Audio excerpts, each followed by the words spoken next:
Hi everyone. आज के lecture में हम टेलीस्कोप से क्वेश्चन सॉल्व करेंगे। आपके पास क्वेश्चन में गिवन है a telescope objective of f nought is equals to 1 metre forms a real image of the moon 0.92 centimetre in diameter. Calculate the diameter of the moon taking its mean distance from earth to be 38 into 10 raised to the power 4 kilometer. If the telescope uses an eyepiece of fp is equals to 5 centimeter, what would be distance between two lenses for final image to be formed at infinity, and number 2, image at 25 centimeter from the eyepiece. आपके पास question में इस तरह से एक telescope है। ठीक है, हम सभी जानते हैं बेटा टेलीस्कोप में दो लेंसेज होते हैं। फर्स्ट लेंस आपका लार्जर अपर्चर का होता है जबकि सेकंड लेंस आपका स्मॉल अपर्चर का होता है। ठीक है, फर्स्ट लेंस ऑब्जेक्ट के नियर होता है इसीलिए इसे ऑब्जेक्टिव लेंस कहते हैं और ऑब्जेक्टिव लेंस की फोकल लेंथ आपके पास 1 मीटर के इक्वल दे रखी है। दूसरा लेंस आई के पास होता है इसीलिए आई पीस कहा जाता है इसे, और आई पीस की फोकल लेंथ 5 सेंटीमीटर के इक्वल दे रखी है। ठीक, अब देखो बच्चे, आपसे पूछा गया है कि मून मून की डायमीटर आपने कैलकुलेट करनी है और मान लीजिए यहाँ पे हमने मून को प्लेस करके रखा है। ठीक है, और ऑब्जेक्ट से अर्थ तक का डिस्टेंस गिवन है 38 into 10 raise to the power 4 kilometre के इक्वल। ठीक है, ऑब्जेक्ट यानी कि मून से अर्थ तक का डिस्टेंस आपके पास 38 into 10 raise to the power 4 kilometre के इक्वल दे रखा है। आपसे पूछा है कि इस ऑब्जेक्ट यानी कि डायमीटर ऑफ द मून क्या होगा। ठीक है, अब देखो बच्चे, मान लीजिए मून से इस तरह से रेज यहाँ पर फॉल कर रही हैं और जो मून की जो ऑब्जेक्ट है वो यहाँ पर एंगल अल्फा फॉर्म कर रहा है। ठीक है, अब देखो बेटा, यहाँ पे इस तरह से इमेज का फॉर्मेशन हो रहा है इस पॉइंट पे। ठीक, अब देखो जो आपके पास ऑब्जेक्ट है ये इन्फिनिटी पर सिचुएटेड है। ठीक है, हमें पता है कि अगर आपके पास इस तरह से कॉन्वेक्स लेंस है, कॉन्वेक्स लेंस से ऑब्जेक्ट मान लीजिए इन्फिनिटी पर सिचुएटेड है, तो इन्फिनिटी से रेज इस तरह से आएंगी और फोकस पर फॉल कर जाएंगी। ठीक है, जो लेंस होगा ये इन्फिनिटी पर सिचुएटेड ऑब्जेक्ट की इमेज को फोकस पर बनाएगा। ठीक है, यहाँ पे भी ऐसा ही हो रहा है। ऑब्जेक्ट हमारा इन्फिनिटी पे सिचुएटेड है, यहाँ से रेज मान लीजिए अल्फा एंगल पर फॉर्म हो रही है और ये सारी की सारी रेज फोकस पर आकर मीट कर जाएंगी। ठीक है, और यहाँ पर फोकस पर हमारी इमेज फॉर्म हुई, इमेज का फॉर्मेशन हो रहा है। ठीक है, असल में ये जो इमेज बनती है ये हाईली डिमिनिस्ड होती है। ठीक है, रियल इमेज होती है, इन्वर्टेड इमेज होती है और ये बहुत स्मॉल साइज की इमेज होती है, लेकिन हम कैलकुलेशन के लिए यहाँ पे थोड़ा मैं इमेज का साइज ज्यादा ले रही हूँ। ठीक है, तो अब देखो बच्चे, इस तरह से आपके पास ऑब्जेक्ट है, ऑब्जेक्ट से लेके अर्थ तक का distance 38 into 10 raise to the power 4 kilometre के इक्वल दे रखा है। अब देखो, यहाँ पर ये एंगल अल्फा है तो ये एंगल भी आपके पास अल्फा के इक्वल होगा। ठीक है, इस फर्स्ट ट्राइंगल से मैं अल्फा टैन अल्फा की वैल्यू निकाल सकती हूँ, तो फर्स्ट ट्राइंगल से टैन अल्फा होगा परपेंडिकुलर अपॉन बेस के इक्वल। परपेंडिकुलर आपके पास कैपिटल डी के इक्वल है और बेस आपके पास है 38 into 10 raise to the power 4 kilometre के इक्वल। ठीक, अब देखो, इस दूसरी ट्राइंगल से भी हम टैन अल्फा की वैल्यू फाइंड आउट कर सकते हैं। ठीक है, अब देखो फर्स्ट लेंस जो है, फर्स्ट लेंस इस ऑब्जेक्ट की इमेज को फॉर्म कर रहा है और इमेज का साइज है 0.92 सेंटीमीटर। ठीक है, 0.92 सेंटीमीटर की इमेज का फॉर्मेशन हो रहा है। ठीक, और ये जो इमेज फॉर्म होगी ये फोकस पर फॉर्म होगी, यानी कि यहाँ से लेकर यहाँ तक का डिस्टेंस 1 मीटर के इक्वल आपको गिवन है। ठीक, तो अब इस ट्राइंगल से मैं अगेन टैन अल्फा की वैल्यू फाइंड आउट कर सकती हूँ। So tan alpha is equals to perpendicular upon base, perpendicular is 0.92 centimetre and base is 1 metre. ठीक है, तो सेंटीमीटर को मैं मीटर्स में चेंज कर सकती हूँ यहाँ पे, तो ये बनेगा 0.92 into 10 raise to the power -2 metres divided by 1 metre. ठीक, सिंस लेफ्ट हैंड साइड दोनों में सेम है तो राइट हैंड साइड भी सेम हो जाएगी, तो ये बनेगा D over 38 into 10 raise to the power 4 kilometre is equals to right hand side आपके पास है 0.92 into 10 raise to the power -2 metre divided by 1 metre. ठीक है, अब किलोमीटर को मीटर्स में चेंज करेंगे तो ये बनेगा D over 38 into 10 raise to the power 4 into 1000 metre is equal to 0.92 into 10 raise to the power -2 metres. ठीक है, now bases are same, powers will get added. तो ये 10 रेज टू द पावर 3 है, 10 raise to the power 4 है, so 10 raise to the power 4 plus 3 that is 10 raise to the power 7। तो ये बनेगा d over 38 into 10 raise to the power 7 is equal to 0.92 into 10 raise to the power -2 metre. ठीक है, ये भी metres में change हो गया। अब लेफ्ट हैंड साइड में d रहेगा, राइट हैंड साइड में 0.92 into 10 raise to the power -2 multiplied by 38 into 10 raise to the power 7। ठीक है, अब यहाँ पे हम डेसिमल हटाएंगे तो यहाँ पे खाली 92 रह जाएगा, डेसिमल का 100। ओके, अब देखो बेटा डिनोमिनेटर में 2 जीरोज हैं, यानी कि इसे मैं 10 रेज टू द पावर 2 लिख सकती हूँ। 10 रेज टू द पावर 2 को जब न्यूमिनेटर में शिफ्ट करेंगे तो ये -2 का हो जाएगा। ठीक है, तो इसी स्टेप में ये कर रही हूँ मैं, into 10 raise to the power -2, 10 raise to the power -2 already यहाँ पे है, multiplied by 38 into 10 raise to the power 7। ठीक है, यहाँ से मैंने डेसिमल हटाया और यहाँ पे 10 रेज टू द पावर -2 लगा लिया।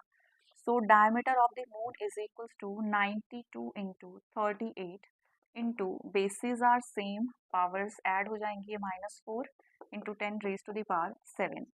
अगेन बेसिस सेम है, पावर्स ऐड हो जाएंगी, तो ये बनेगा 7 माइनस 4 दैट इज 3 मीटर्स।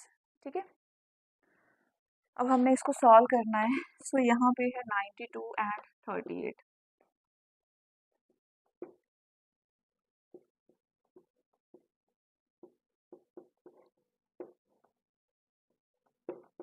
तो ये बनेगा बेटा 3496 into 10 raise to the power 3 metre के इक्वल। तो ये आ गई डायमीटर ऑफ द मून की वैल्यू।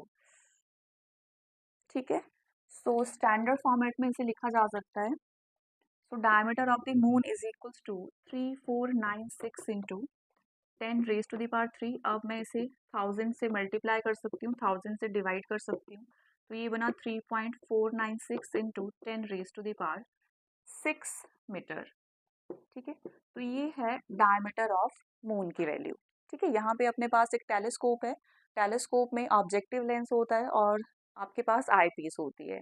ठीक है, मून जो है वो 38 into 10 raise to the power 4 kilometre के डिस्टेंस पर सिचुएटेड है और फर्स्ट ऑब्जेक्टिव लेंस ने इस मून की इमेज को बनाया फोकस पे और इमेज का साइज है 0.92 सेंटीमीटर, बहुत स्मॉल साइज की इमेज का फॉर्मेशन रहेगा। ठीक है, हमने अज्यूम किया कि इस तरह से रेज फॉल कर रही हैं, अल्फा एंगल यहाँ पे फॉर्म हो रहा है ऑप्टिकल सेंटर पे। ठीक, तो हमने इस ट्राइंगल का यूज करके टैन अल्फा की वैल्यू निकाली और अगेन हमने इस ट्राइंगल का यूज करके टैन अल्फा की वैल्यू निकाली। ठीक है, कंपैरिजन करने पर, सॉल्व करने पर अपने पास डायमीटर ऑफ मून की वैल्यू आ रही है 3.496 into 10 raise to the power 6 metres के इक्वल। ठीक है, तो ये फर्स्ट पार्ट था हमारा क्वेश्चन का। अब देखो बेटा सेकंड पार्ट में क्या पूछा गया है।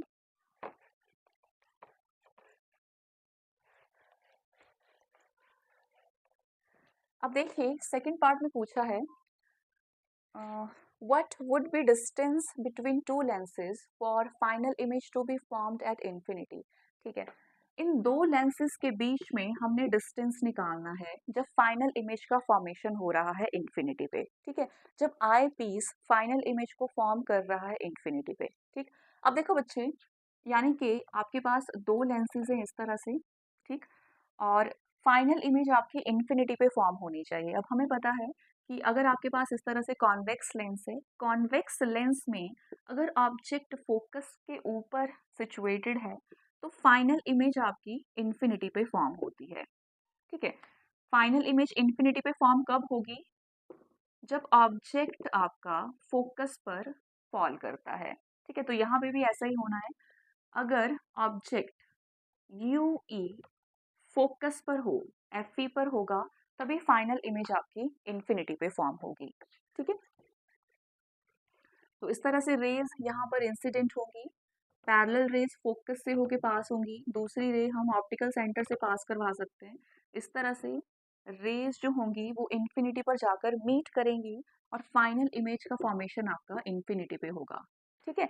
लेकिन ऑब्जेक्ट डिस्टेंस इसके लिए होना चाहिए एफ ई के इक्वल। ऑब्जेक्ट आपका फोकस पर होना चाहिए, और किसके फोकस पर? आई पीस के फोकस पर होना चाहिए। ठीक, तो उस केस में हमसे लेंथ पूछी है कि टेलीस्कोप की लेंथ क्या होनी चाहिए ताकि जो फाइनल इमेज हो वो हमारे इन्फिनिटी पे फॉर्म हो। तो देखो बेटा, यहीं से ये सॉल्व हो जाएगा।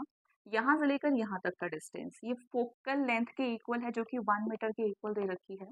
ठीक है, अब देखो, सेकेंडली यहाँ से लेकर यहाँ तक जो कि यू ई के इक्वल है, और यू ई एफ ई के इक्वल होगा। ठीक है, एफ ई जो कि 5 सेंटीमीटर के इक्वल दे रखा है, क्योंकि फाइनल इमेज का फॉर्मेशन हमारा इन्फिनिटी पे रहेगा। सो फर्स्ट केस में लेंथ होगी आपकी f not plus you e के equal, that is l is, क्योंकि since the final image is formed at infinity, therefore object should be placed at focal length of the eyepiece। ठीक है, तो यहाँ पे लेंथ ऑफ द टेलीस्कोप हो जाएगी f not plus f e के equal. therefore length of the telescope is 1 meter plus f e is equals to 5 centimetre.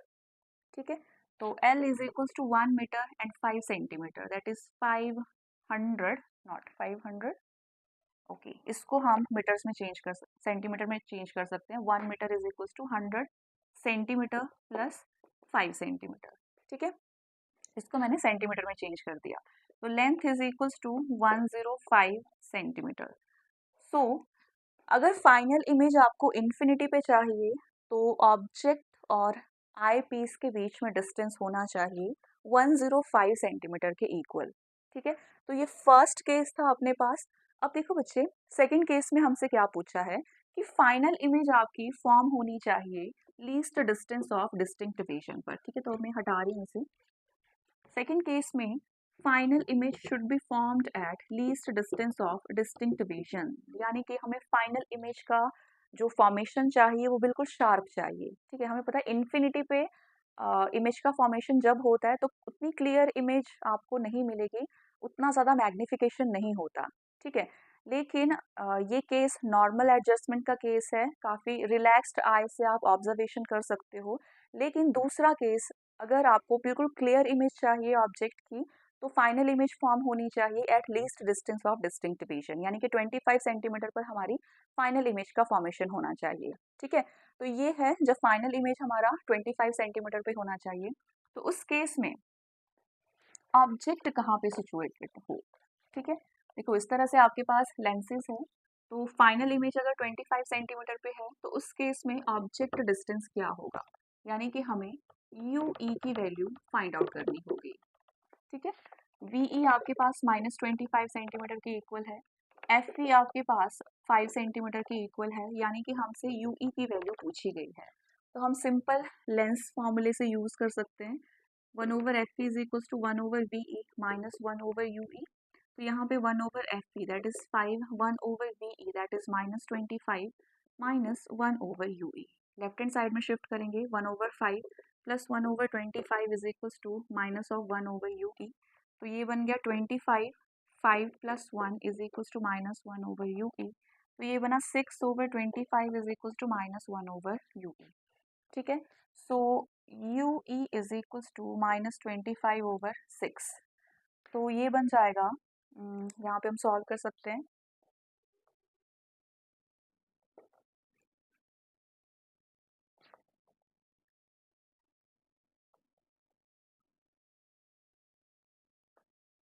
ठीक है, तो यू ई की वैल्यू आपके पास आ रही है 4.16 के इक्वल। ठीक, यानी कि जब फाइनल इमेज आपकी 25 सेंटीमीटर पर अगर आपको चाहिए तो ऑब्जेक्ट को हमें प्लेस करना होगा 4.16 सेंटीमीटर पर। ठीक है, तो you E should be 4.16 centimetre, right. और फोकल लेंथ फर्स्ट यहाँ से लेकर यहाँ तक का डिस्टेंस तो अपने पास गिवन ही है 1 मीटर के इक्वल। तो length of the telescope second case के लिए लेंथ ऑफ द टेलीस्कोप क्या होगी, is equals to F not plus you E. L is equals to F naught is equals to 1 meter plus UE is 4.16 centimeter. Again 1 meter, that is 100 centimeter plus 4.16 centimeter. तो ये बन जाएगा 100 plus 4.16, यानी कि length is equals to 104.16 centimetre.